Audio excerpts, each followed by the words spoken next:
Matt Balo, and the sports team of Mark Rosen and R.J. Fritz. Each day, Minnesotans pull out onto the road towing everything from boats and jet skis to snowmobiles and trash. But if your trailer is missing something important, you could be in danger or putting others in danger. Investigative reporter Gilda Unruh joins us live with the story. Gilda? Kathy, state law requires that safety chains be used anytime you're pulling a trailer. But you're about to see why a trailer without safety chains is a tragedy in tow. I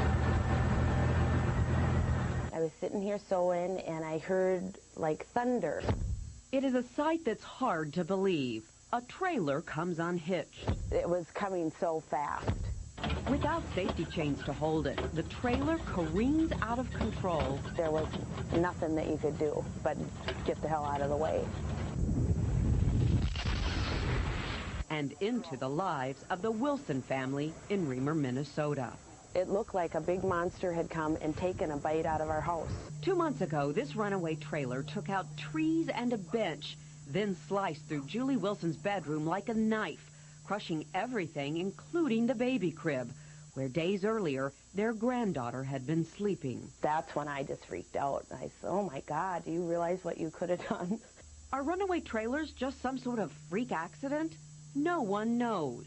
Even though at times it seems like everyone in Minnesota must be pulling a trailer, and state law does require safety chains. Dimension has learned that the state doesn't track accidents involving trailers that come unhitched when safety chains aren't hooked. The state does track when things such as bad brakes or defective tires contribute to a crash.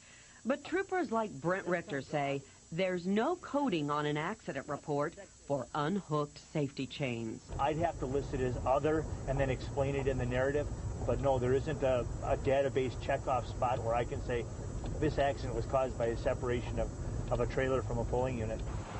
The state's database does show the number of crashes involving cars, vans, and pickups towing trailers. Last year, there were more than 1,600 accidents. Of those, 500 involved injuries, and 14 involved fatalities. People get careless and don't realize what a trailer can do. Obviously, it took my daughter and my sister. It was a trailer without safety chains attached that took the lives of 19-year-old Tricia Scholyer-Gerdes and 25-year-old Jill Sorgatz last September. The women were headed to a family birthday party in Waseca, northbound on Highway 13. As you come over that hill, it come unhooked. When the trailer broke away from this pickup truck, it shot across Highway 13 like a speeding bullet. The women's red Beretta, its faithful target. The trailer came across the vehicle and tore the entire top of the vehicle off. For the family of the two women, the grief is almost unbearable. I think this is the hardest thing, seeing them together like that. It's just the thought that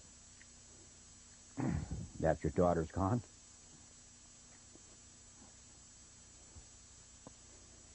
And your granddaughter's gone. And we're never coming back. The horror of their death is matched only by the miracle of survival. Jill's 4-year-old daughter, Courtney, was impaled into the car's center console, suffering brain and liver damage. She was not expected to live. She remembers the gruesomeness of it, of the blood all over the place, and she reached out to Tricia because she wanted her to help her, and she didn't move. And she saw her mother go up and fly out of the car. And she asked if her mother was lying on the side of the road, and I said yes. The driver responsible is Dean Carl Mertens of Waterville. State police say his trailer had no lights, no reflectors, no tag, and no safety chains attached. Documents from the accident say hooks were missing. Mertens told investigators the hooks had been broken a long time ago. In fact, Dimension has obtained a copy of a traffic citation showing he was warned about not having safety chains on a trailer a year and a half before the crash.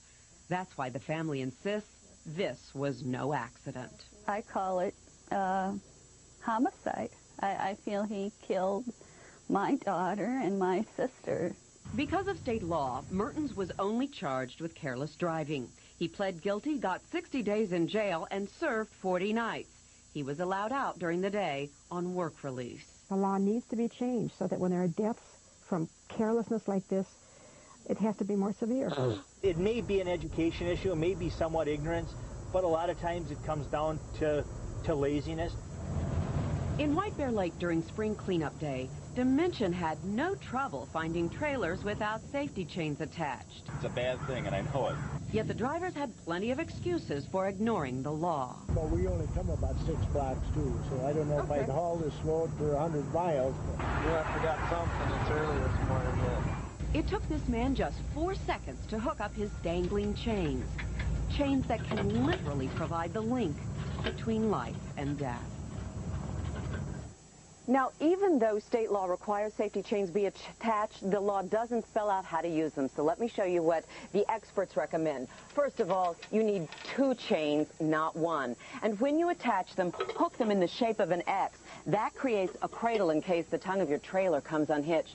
And also, trippers say make sure that the safety chains you're using are heavy enough. They see a lot of people with chains that are just way too thin to provide any protection. Kathy, back to you. Jill, a quick question. Can you be pulled over and cited if you're not using your safety chains? Yes, you can. All right, thank you. A new law passed this year means you'll be fined at least $25 if you get caught without your safety chains hooked up. Now some other news.